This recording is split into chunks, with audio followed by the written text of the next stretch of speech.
Support for the show can be you. Lux Media just relaunched the merch shop, and there's new stuff going up all the time. Go to shop.lvx.be, go snag yourself some threads. You can also go to patreon.lvx.be, sign up over there and get ad-free episodes and a 20% off shop discount every month. Ad-free, discounts. What more do you want? Seriously, what more do you want? Let me know.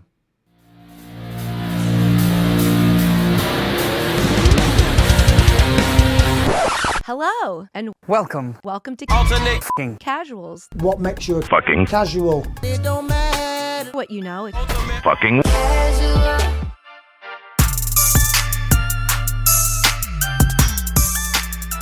I'm ready. Ready to rock? Yeah, All right, let's cool. do it. Let's fucking roll. Ultimate effing Casuals, back up in your ears. Man, it's kind of a light one, but there is actually some pretty good boxing coming up. Really good boxing, I should say. I'm calling it Trinco de Mayo because there's 3 awesome cards starting on the 2nd, going up through the 3rd and 4th.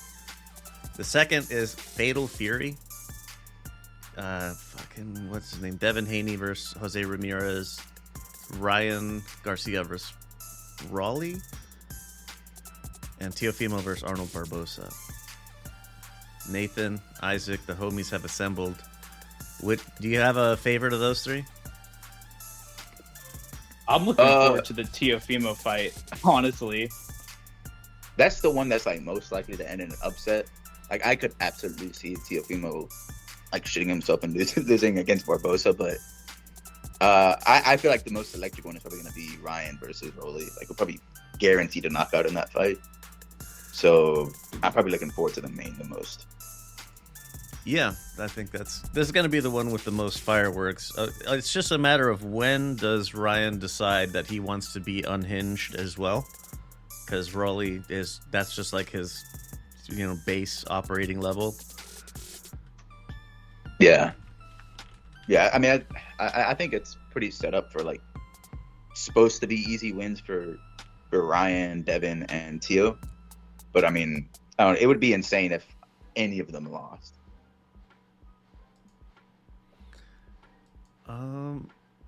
On the 3rd, this one's going to be in Saudi Arabia. Fucking lame. Canelo versus William Skull.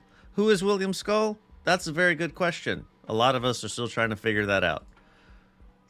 As a Cuban guy, he's pretty good. He holds one of the major titles at the moment, so whatever. The whole point of this is to get Canelo back to undisputed.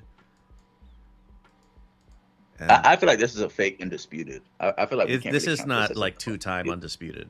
That's not what it is. Yeah, I feel like we can't really count this. Like they took the belt away from him, and he like immediately gets it back. And I mean, Skull. Let's just face it, bro. Skull is a bum.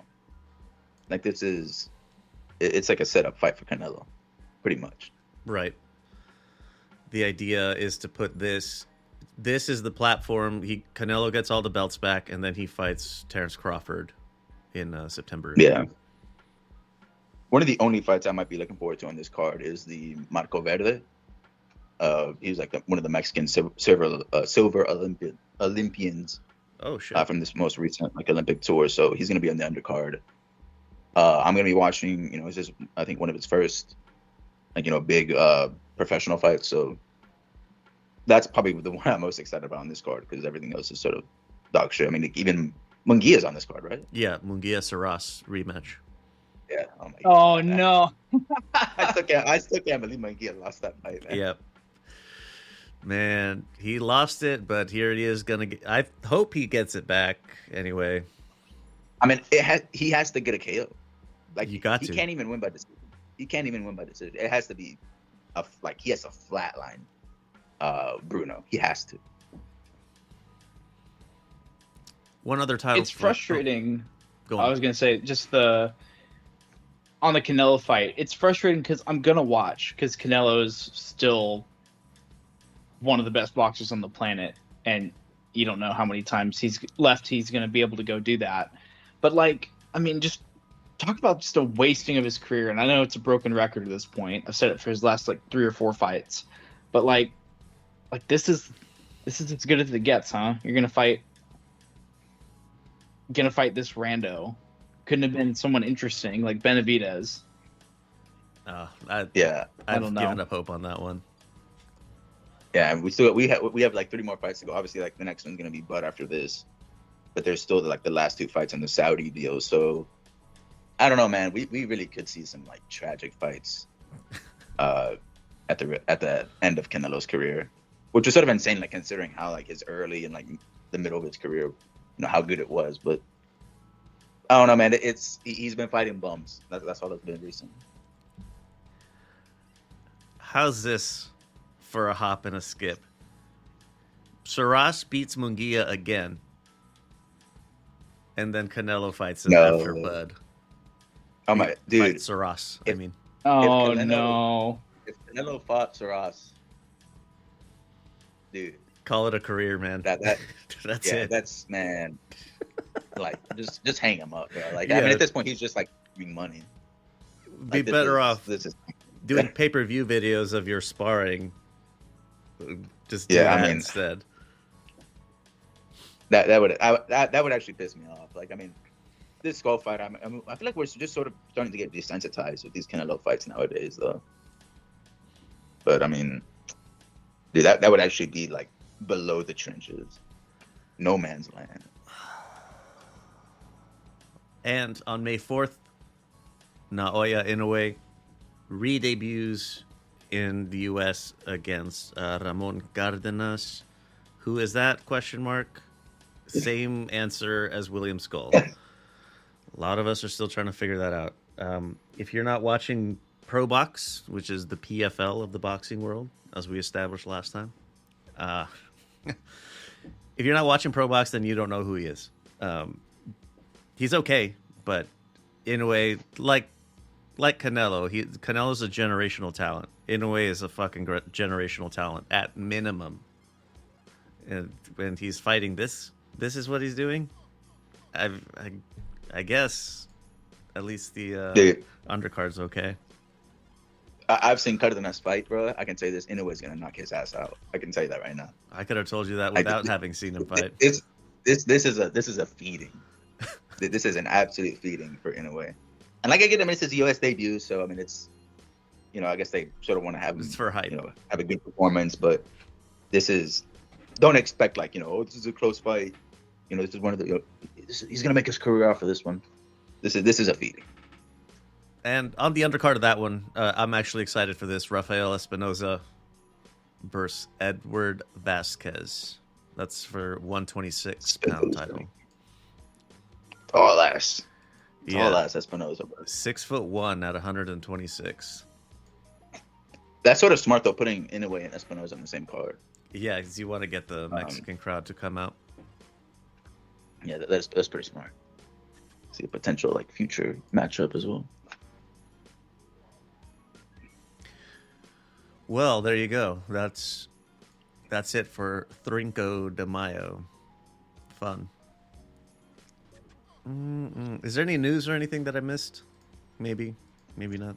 Yeah, I sent something in the chat. Yeah. It was something literally like just last night. It was announced. Oh shit! It's the boxing news. Edgar Berlanga versus Hamza Shiraz and Shakur Stevenson versus William Zepeda. Are you serious? Wow. And then, dude, David Morrell's back as well. Puello versus Subriel Matias. Holy shit.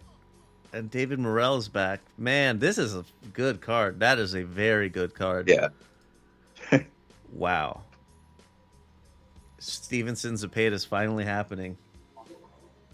Yeah, a little bit too late, honestly. Like after, like the Tevin Farmer deflated the hype. Yeah, but I mean, at least it had to happen. Man, so if Hamza Shiraz is moving up, who's Carlos Adames going to fight? I mean, I do wonder if they'll actually unify at 160 now, since Shiraz is gone. I mean, Janibek just fought as well, so the timing sort of lines up. Adames and Lara are both under the PBC banner. So Yeah, I mean, no they reason have to why get they some shouldn't. unification. Like Lara, it's time to give that belt up, buddy. Like it's been long enough. Just unify. I mean, look at it. If he wins it, let him keep it a little bit longer. But Yeah, if he I wins doubt. it, but you better put him up with Johnny Beck after that. yeah, John Aback just seems like so far ahead of the rest of the division there. But Absolutely. yeah, some pretty big, actually, some pretty big boxing news. That's, I can't believe Berlongo's headlining, but I can. it's a nice little fight. He's right. He really is. Fighting Canelo really just does set you up It for the does. rest of your career. Yeah, it's like the Mayweather sweepstakes, they used to call it. Yeah. Yeah, exactly. Or the McGregor, the red panty night. Is that what he called it? Red panty. Yeah. What? Yeah, I forget. Yeah, that's the night you have after you fight Conor McGregor because you're set. You got paid. He told some fighter that it I forget who it was actually. Was it Eddie Alvarez? But that he's like, tell your wives to put up the red panties because they're about to get paid. Yeah, like the lingerie. Yeah, pull out the fancy stuff. Yeah. Yeah. A lot of boxing news, not a lot of MMA news. Nah. Not with 314 having just happened. That's like on everybody's mind right now. Yeah, Understandable. I think in the coming weeks, though, we should be getting some pay-per-view news, regarding, additional fights on 315, and then maybe even fights for International Fight Week. So in the coming weeks, just prepare yourselves. We could be getting it. Let's get into the one recap that we have.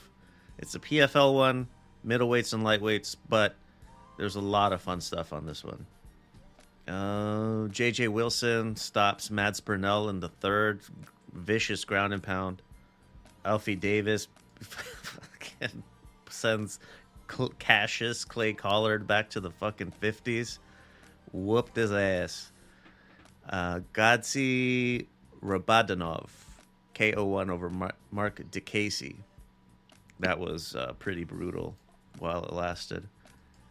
And Brent Primus with a submission in the third. Dalton Rosta submits Sadibu C in the second. It was a fun scramble while it lasted. And capping this entire event off was Fabian Edwards KO2 over Impa Kasanganay. Fabian is saving that Edwards name, bro. He is He carrying did the what Leon Edwards, could not do. carrying the Edwards family on his back. Yeah, he was actually dude, he was pressing forward against Impa. Yeah. It was pretty insane to see, but it was a really nice finish he got. Yeah, that front kick that he was using really set up a lot of his aggression. It was really cool.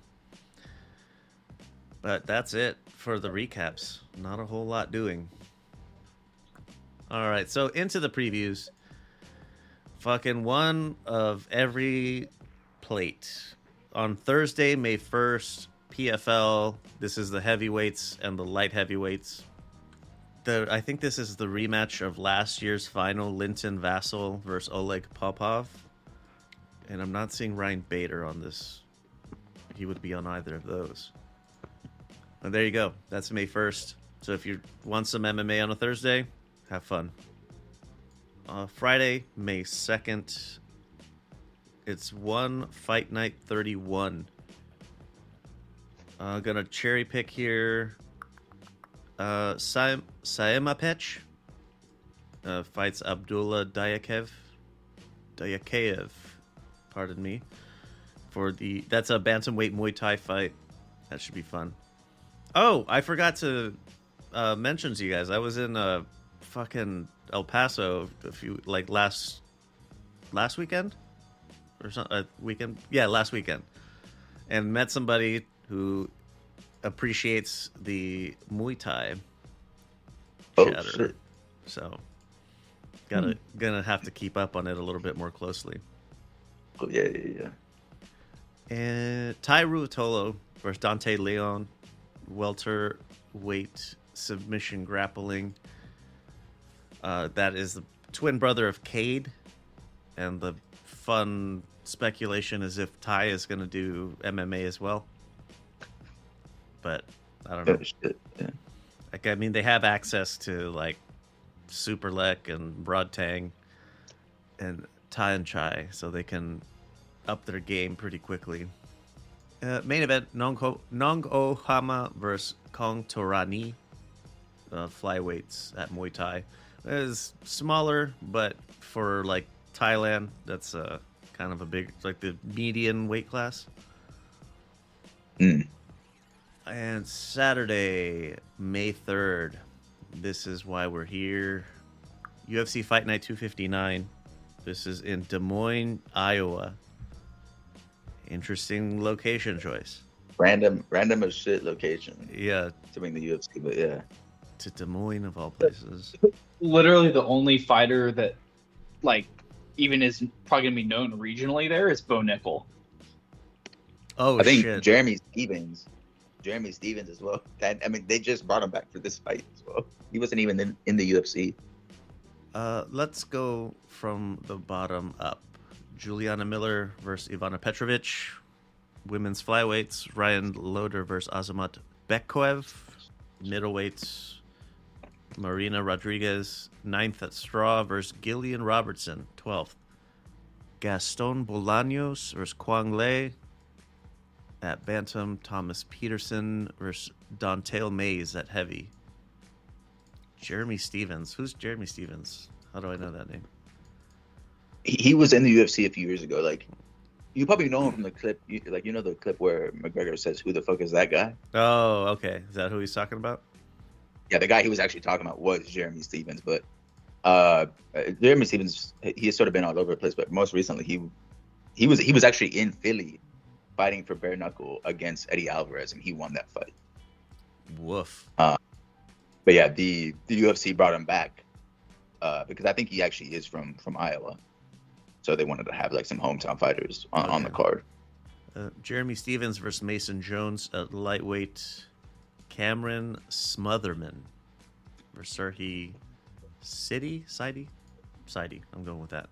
Bantams. Yana Santos, 10th at bantamweight versus 11th rated Misha Tate. I didn't even realize Misha Tate was on this card. I didn't realize she was still fighting. I knew she was fighting, but this is sort of weird. I've heard nothing about her being on this card until now.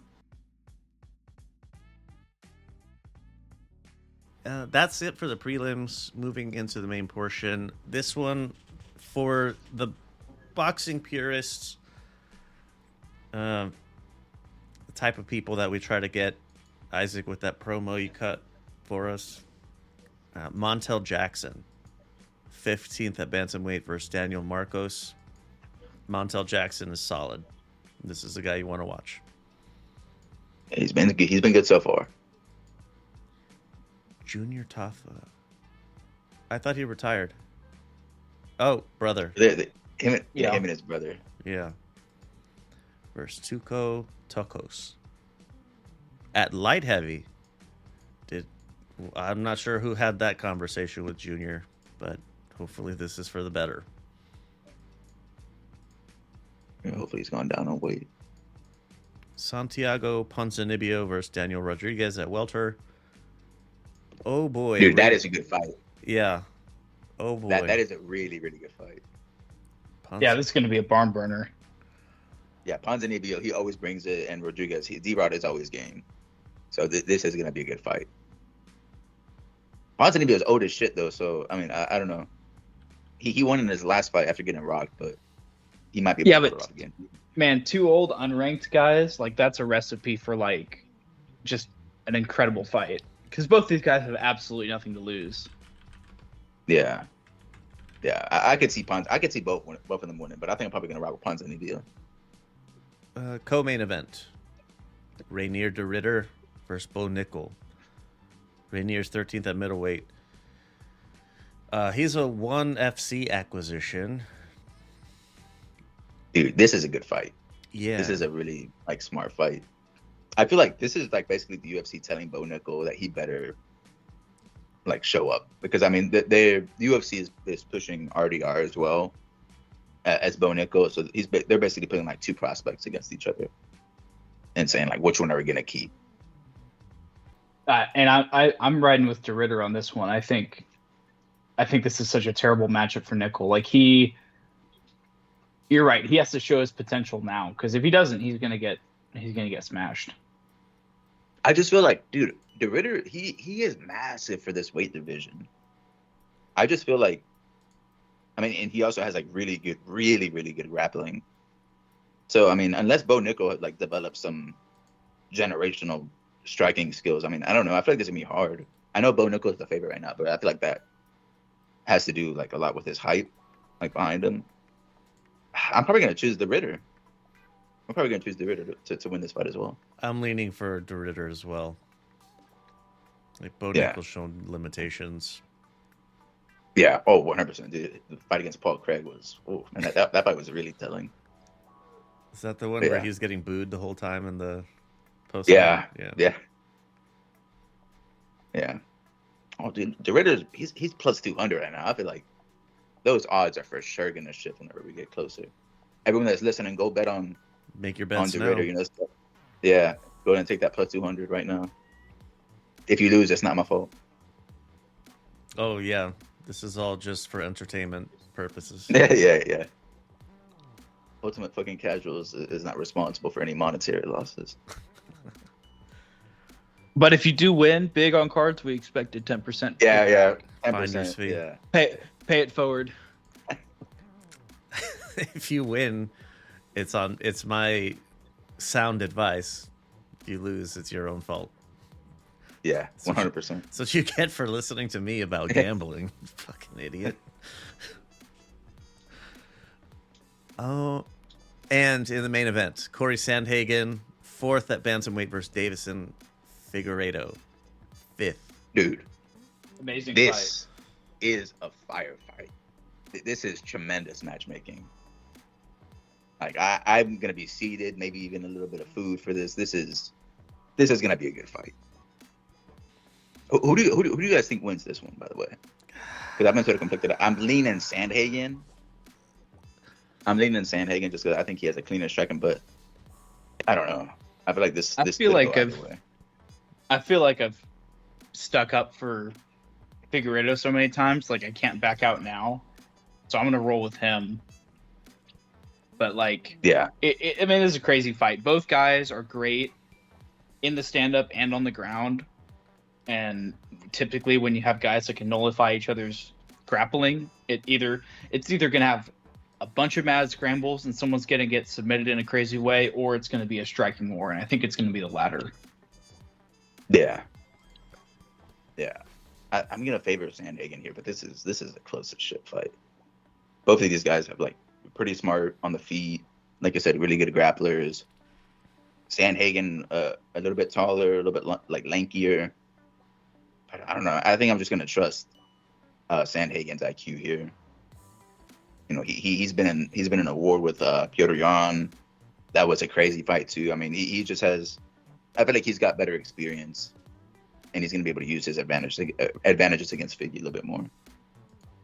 How good is Figueiredo striking? Oh, he's got really good striking too, It's- and I mean, it's he's good. shown that he has power. Shit. He's shown that he has power at this division as well. So, like, Corey Sandhagen actually has to be careful around this. I mean, I know Figgy's from flyweight, you know, one division down, but you don't want to be taking punches from Figgy. Like you don't want to be allowing that. I'm struggling to pick, but my heart is saying Sandhagen, so I'm gonna go that. Yeah. Regardless, though, like, you know, because either person could win. I'm sure the odds are going to be somewhat close, but this is going to be a fun fight. Des Moines, Iowa is getting a tremendous main event here.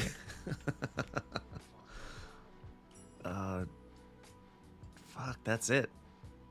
That's all we got. At Yeah, least for it's actually a good upcoming card. cards. Yeah. I mean, every Friday, one Friday Fights is on. Even if you're not gonna know who they are. Even me, I keep up with it pretty in depth. I keep it pretty detailed, and I have no idea who the majority of them are. But still, there's always a lot of awesome knockouts. Muay Thai is a brutal sport. So Yeah, I mean, for every like one FC card. I mean, you may not know who these people are, but you're gonna see some highlight videos online. Because I mean, there's at least there's always one banger fight that happens on these cards. absolutely. Support for this episode is from Ramen Bay. Ever have that ramen craving hit hard? You know the feeling. Sometimes you want that rich, savory broth and those perfectly chewy noodles, but you don't have time for all the fuss. Well, say hello to Ramen Bay. They've taken the best ingredients for ramen and freeze-dried them for ultimate convenience and incredible flavor. Imagine, vibrant vegetables, flavorful proteins, and aromatic seasonings, all ready to rehydrate into a bowl of pure satisfaction. No chopping or long simmering, just add hot water and a healthy spritz of Ramen Bay. Because the ingredients are freeze-dried and vacuum sealed, they lock in taste, giving you a quick and easy meal that doesn't compromise on quality or flavor. So, the next time the ramen urge hits, don't forget Ramen Bay. It's your new, not-so-secret ingredient to a delicious, hassle-free situationship anytime. Hit up the Bay for ramen and chill at ramen.lvx.be or use code LVX10 at checkout. Get yourself 10% off every order and help us out a little bit when you do. That's Ramen Bay. ramen.lvx.be.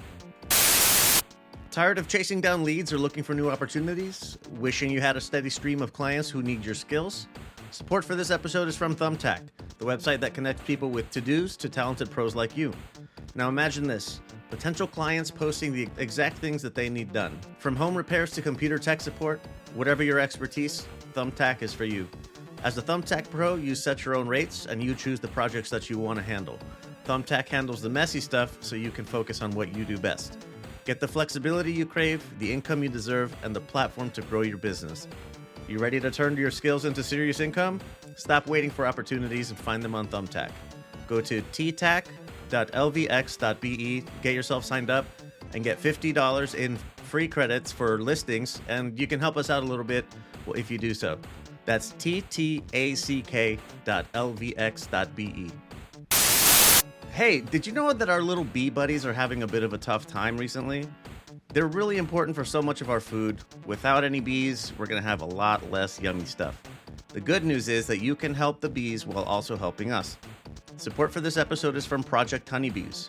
Every purchase adopts a queen bee, who will have her own colony if she doesn't already have one, and she'll be kept in a sanctuary in various places around the world. My adopted queen, who I named Queen Spider, she was found in a restaurant trash bin out back, but the name Queen Spider, that's a story for another time. So if you want to be a bee hero, would that be Biro? Check out bees.lvx.be and get a look at all the lovely gift ideas. There's bracelets, necklaces, earrings, a lot of jewelry stuff. Use code LEO33862 at checkout to help keep the bees buzzing. Buzz, buzz, motherfuckers. As we transition our way out of all the fights, there's a lot of cards, but not a whole lot of names. But it's all right. You know what else is dead besides this weekend in the MMA side? GFL is dead. Dude. They canceled their first two events. Dude, dead before it even arrived. Dead before it even arrived. I mean, it was. I mean, we've been stillborn. we've been taking the piss out of GFL, like, you know, all these like old people that they've been getting to fight. But I mean, I feel like we sort of knew, like, deep down it was gonna struggle, because like they were promising like a lot of these fighters like fight purses that seemed generous. You know, that all these fighters were sort of happy to be a part of the GFL. But I mean, they just didn't really seem to be like a plan behind GFL at all. And I don't know, it's just sort of funny to see it unfold. Like, I think this is the first time in my MMA experience that I've seen like this sort of company that promises, you know, we're gonna be different. You know, we're up and coming. Pay promotion. structure is going to be equitable. Yeah, and it just like fully collapsed. Like, I mean, we didn't even get one event, and it collapsed. I mean, I Tony Ferguson was one of them, and he was like super hyped. He was already doing interviews, you know, hyping up his fight with Dylan Dennis. I mean, it was hilarious. But I mean, it seems like it's dead. I mean, supposedly like, the events are just postponed, but Yeah, we that know is what not a that good sign. means. Yeah, that is not a good sign. Yeah, it seemed like their only plan was to get as many recognizable names as possible and then figure out the funding after the fact. And it seems like they weren't able to get the funding because, I mean, why else cancel the fight, right, if you can't pay for it, right? So this is the only reason that this would fall apart in such a spectacular way is that they literally can't afford to put it on. Yeah, I mean, it just one of the things that seemed really weird to me is like they had these fighters like, I mean, Alexei Oleinik. I mean, just off the top of my head, Oleinik, Dylan Dennis, and there's probably a few others, but like they had these fighters that were like, you know, supposedly going to be a part of the GFL, and you know had fights lined up. Like, you know, Dylan Dennis was going to fight Tony Ferguson, but the GFL, like, they didn't lock him up. So like Dylan Dennis was going to have a fight in boxing against KSI, like not too long before he was supposed to fight Tony Ferguson. And then Oleinik, who's supposedly in the GFL, just fought on BKFC as well. So like, it doesn't, like, you know, it seems like if you are trying to secure these fighters to fight in your promotion, you really wouldn't let them fight for other promotions like so close to your fight dates. Like it sort of didn't make sense to me. But I mean, Like Francis Ngannou and his PFL, like he's just not at PFL. He's just always doing other stuff. yeah, I mean, it just seemed sort of weird. I mean, Oleinik just got laid out in BKFC, a really bad knockout. And then, I mean, obviously the Dylan Dennis and Tony Ferguson fight is not happening. So, I mean, I don't know. It's sort of sad, like, from the fighter's perspective, because, you know, they were, you know, they signed contracts, you know, they were gonna be part of these events, get paid decent purses, but it just, like, you know, fell apart. And, you know, some of these fighters need that money. So it's sort of sad to see from, like, an outside perspective. But I mean, you sort of have to have this skepticism against these type of companies, or like these type of like promises now as a fighter. I mean, nothing is, I mean, they can say one thing and it just never comes to fruition. Looking at GFL on LinkedIn. No way. They actually have a LinkedIn page? Yeah, they have a LinkedIn page. No way. Oh, That's my pretty God. funny. Yeah. You know what's sad is if you go to the GFL website and you look at press releases, there's been nothing since February 4th. Dude, it's because they don't have any more And it's an staff. AI announcement. What the fuck is this? It's No way. It's we're partnering with some San Francisco-based AI company to do something or other. What the hell? This has to be like a what is it called? Money laundering. Yeah, this was a fucking grift. This shit does not make sense. They had a really It's good AI facade, though. Silver AI side. generated athlete walkout. Oh my god. Why? Cutting edge artificial intelligence to create innovative content and experiences for the inaugural season. I bet it Bruh. was literally just a Chat GPT plugin. They just Yeah. made an API call. I don't know. Bruh. Like, I would get for AI right now. The only I'm not sure what you could really do with it in combat sports beyond doing stats. Like that's really it. Punch counts. I don't know. Yeah, I mean, I think it's just everyone trying to get in on this like AI's the new AI thing. fad. Yeah. I do feel bad for a lot of these fighters. They're like late 30s, 40s, early 40s. Dude. Like, man, Dude, I was reading up on Alexei Oleinik. You know, he was in the UFC. He just got brutally knocked out in BKFC. He was talking about how his wife left him and took all of his money. Like, I mean, it seems like a super shit situation. And now he doesn't even have the GFL. Like, I mean, I don't know if he's gonna get more fights now. So, and he's already old as shit. So, I don't know. It's sort of sad to see from the fighters' perspectives. GFL has 401ks. for the fighters. Oh man. Yeah, I feel like the more like time goes, the more this just seems like people like laundered money here. Yeah. They got dental and medical insurance, so that's cool. That one makes sense. This seemed like a really cool model. Yeah, I mean, did you guys ever see like their draft? Yeah, I they did. I did? watched the first 2 days. It looks sort of like really like scripted.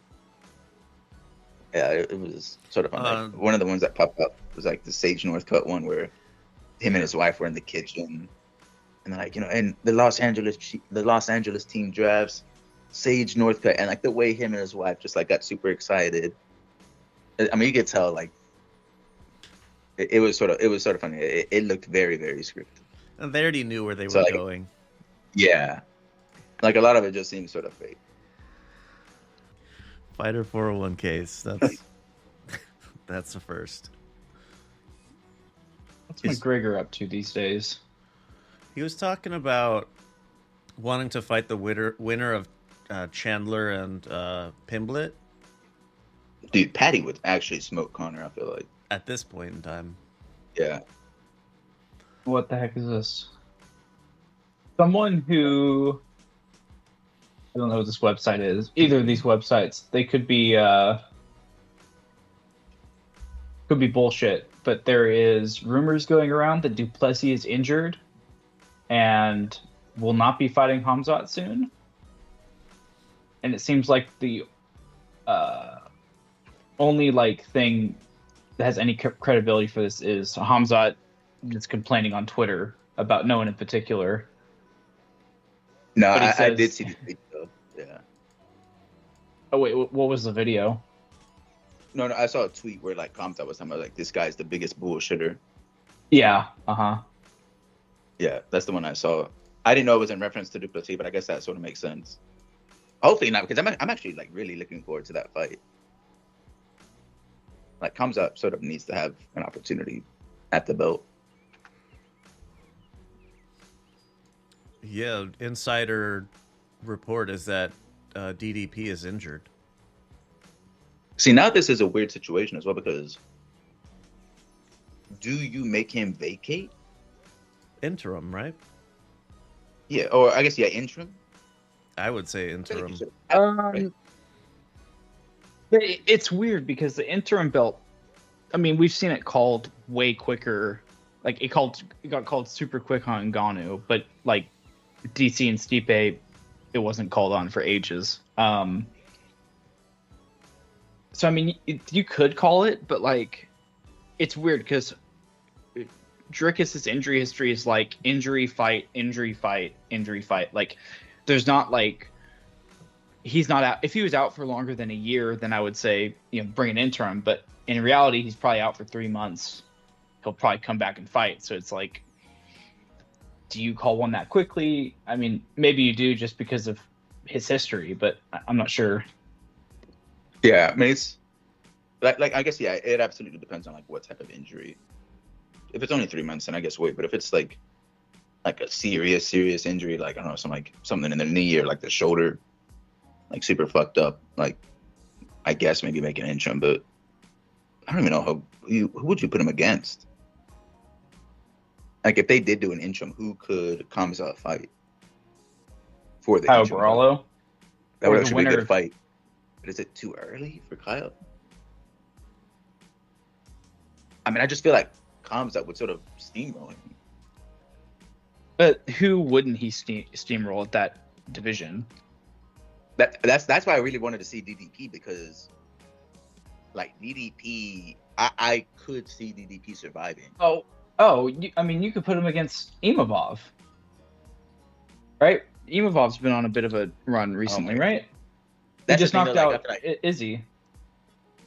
that they would have to put that fight on like a card with another title shot or another title like fight because Imavov and Kamsa is not doing numbers. Like that's not Kamsa Well, is like or- a decent. But They'd have to put it. They'd have to put it in Saudi Arabia or something like that. yeah, I mean, Imavov is not. He's not really putting in. I know he just got the win over Izzy and shit, but he's not really like. I mean, you probably find like some decent UFC fans that don't even know who Imavov really is. But this is big if true, because I think that's actually the fight that they were looking to set up for UFC 317. At least that's what the rumors are saying. But now if he's injured, maybe they're gonna have to scramble to see who they can put on that card. Where's the shit that I had that said Conor McGregor wanted to fight Michael Chandler or Paddy Pimblett, and then he lost $500,000 on betting on Chandler? Yeah, he made a tweet prior, and I mean he's really smart too, because like whenever he makes his tweets, like I'm gonna be paying close attention to the Paddy and Chandler fight. He makes sure to market like BKFC and his like other shit that he has ownership stakes in, like because he knows it's gonna pull in views. People are gonna watch the tweet. It's gonna be put up. So I mean, BKFC just got like free promotion. Oh, is that why he does it? Yeah, I mean, I think he also did put money on it, but I mean, I seriously doubt he would have fought Chandler if Chandler won. I don't think he would have. Yeah. That would have been. Did Michael Chandler know about that? Because that seems to be his motivation for everything. Dude, Michael Chandler might still believe that he can get the Conor fight right now. He might still believe it. I mean, if there was an opponent that Conor would come back against, like, why wouldn't it be Chandler? Especially after the Paddy fight, you know? Yeah.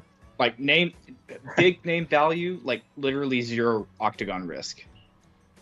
I just feel like at this point, it sort of seems like McGregor is a part of the meme now, where like it's the whole joke that Chandler is not going to get the fight, and he wants that to continue. I mean, honestly, we could sort of compare this to, like, obviously to a much lesser extent, but Canelo and Benavidez, like, where there seems to be like something genuine, like a genuine reason why they don't want to give him the fight, like, you know, why McGregor doesn't want to give Chandler the fight.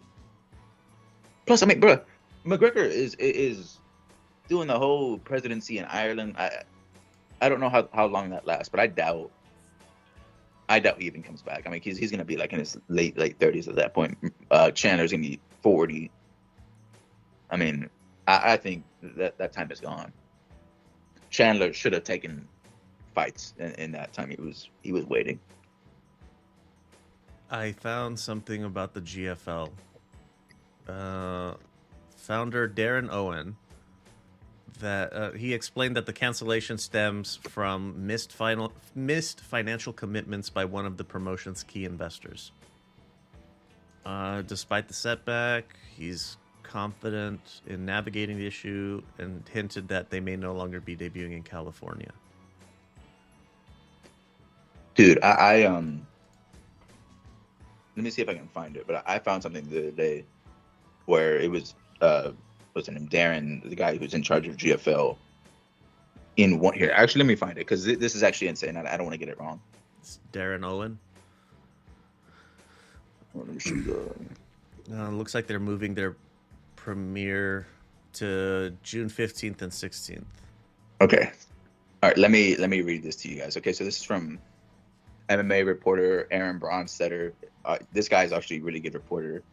I use him a lot. But let me read this to you guys. So he said that this guy, Darren Owens, he attempted to address concerns about the GFL's financial stability by circulating copies and photos of the GFL bank account, showing they had over $20 million in funding. So this man is in a financial meeting, and he's just like showing screenshots of their bank account. That's It's like showing that they have money. a terrible sign. But the worst part is that, like, after the meeting was over, he transferred the funds out of the account the same day. Oh shit. Literally just for the meeting, like he moved money into that bank account to prove they had money.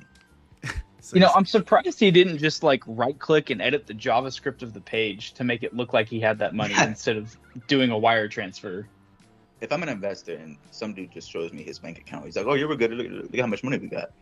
That's not inspiring confidence, man. That's No. like, I mean, there's no plan there. I mean, you just show me this bank account, and like, dude, if I knew that they moved the money out of that account the same day, come on, man.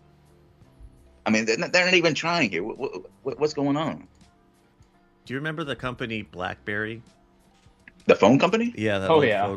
old phone PDA Yeah. company. They on their when they were on their last legs, I held on to my BlackBerry like as long as I could, just because I liked the phone. But they would put out releases like every quarter. At the beginning of every quarter, we still have X amount of operational funds, and then every quarter it would go down. It's like you're not making anything. So, what are we doing here? Oh, yeah. I mean, it's just not a good showing. This dude is trying to hold on, saying, "Oh, it's just postponed. It's not over yet." It's fucking over, bro. Yeah, dude. This is not like it's, especially with everything coming out now. Talking about like their financial structure, it's raps. Like if I'm one of those fighters on the GFL list, I'm already looking for other opportunities right now. Well, fucking anything more on the death of GFL? Conor McGregor's shenanigans. RIP GFL, hardly knew ya. Thank you for the memories, Lo. Oh shit! The memes were sufficient. I gotta check on Ryzen because I always forget. Another farm league. I'll look into this another time. So we are fucking making our way out of here. Oh shit! You've been listening to the Ultimate Effin' Casuals, a Lux Media production. If you'd like to give your thoughts, or you need to let us know how terrible you think our takes are, you can duck us and text the anonymous line at 833-589-7637. If you want to stand on your business, send a voice message or send a voice note in WhatsApp, and we'll see if you're interesting enough to make the final cut of the show. 833-LUX-PODS. If you prefer to hit us up on social media, the account name is LVX Media Net, all one word. That's YouTube, Instagram, Blue Sky, all the rest of that bullshit. If you can't find us, chances are we're not on it. Patreon is where you can go to get ad-free episodes and other behind-the-scenes exclusives while directly supporting what we do. LVX Media Net over there just like everywhere else. Even if you don't sign up on Patreon, you can still help us out if you check out our ad sponsors. You can also help by giving us a rating and a review on whatever app you're listening on. And last but not least, you can also check out the merch shop. New stuff goes up all the time. Metal intros by Anders Janhunen. The trap intro and the outro are by Middle of Nowhere Beats. And for more shows like the one you just listened to, go to lvxmedia.net. Parting words. I'm not even sure what to call this weekend. This is the hope DDP isn't actually injured weekend. Yeah, that actually fucks up a lot of shit at middleweight. But hopefully not. And we've got some good cards on the horizon. This Kansas City card is actually pretty good. You know, I know it's not a lot like name value, but it's, you know, we've got some good fights on the horizon. I think it's something to look forward to. 315, not too far away. Well, I mean, 315 is a Bilal card, isn't it? Yes. Yeah, and Kayla Harrison. And I don't know who else they're gonna put on there, but Come quickly, UFC 316. Hey, Khabib said that Bilal's has a lot of hidden qualities that he sees that are really that are inspirational or something. I don't remember what he said exactly. But let's get the hell out of here. Fucking gone. All right. Yep. Peace. Catch you later. Yep. yeah.